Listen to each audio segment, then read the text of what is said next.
Please ask him which tafsir does he recommend. دیکھیے میں تو اپنے استاد جناب غامدی صاحب کی تفسیر پڑھتا ہوں، لیکن میں ہمیشہ عام اسٹوڈنٹس کو یہ کہتا ہوں کہ آپ 2-3 تفاسیر کا تقابلی مطالعہ کریں۔ اگر آپ تفسیر پڑھنا ہے، اگر آپ قرآن کا ترجمہ پڑھنا چاہتے ہیں تو سادہ ترجمہ کسی کا بھی اٹھا لیں، وہ پڑھنا شروع کر دیں، کاپی پینسل لیں، 10-15 جگہوں پہ سوالات پیدا ہوں گے، وہ مشکلات القرآن ہے، اس میں کانٹیکس کو سمجھنے میں امت میں غلطی ہوئی ہے، اس کے بعد آپ تقابلی مطالعہ کریں۔ لیکن آپ باقاعدہ اگر تفسیر پڑھنا چاہتے ہیں تو ہمارے ہاں 3 رجحانات ہیں۔ ایک رجحان سلفی فکر کا ہے جو آثار اور روایات کے ذریعے قرآن کی انٹرپریٹیشن کرتی ہے، ایک نقطہ نظر ہمارے ہاں فقہی تعبیر کا ہے، ایک صوفیانہ تعبیر کا ہے۔ یہ 3 ڈومیننٹ نقطہ نظر ہے۔ چوتھا ہمارا ہے جو قرآن ہی کے ذریعے اصل حقیقت کو اپناتے ہیں۔ تو ان تینوں چاروں کی نمائندہ تفسیریں موجود ہیں۔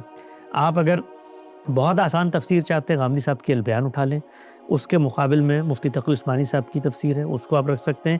اسی طریقے سے عالم عرب کے کسی عالم کی جو سعودی عرب سے چھپتی ہیں تفاسیریں جو مکہ سے چھپتی ہیں، وہ کسی سلفی عالم کی اٹھا لیں اور تقابلی طور پہ پڑھتے چلے جائیں۔ اور اس کو پڑھنے سے پہلے ایک دفعہ 2-4 گھنٹے کی ساری مشق ہے، ان کی پرنسپل انڈرسٹینڈنگ سمجھ لیں کہ یہ لوگ قرآن مجید کی تفسیر کے رولز کے اپنے لیے سیٹ کرتے ہیں۔ تو وہ غامدی صاحب نے بیان کیے 15-20 منٹ سمجھنے کے اصول ہے، وہ سمجھ لیں تو اس کے بعد آسانی ہوگی آپ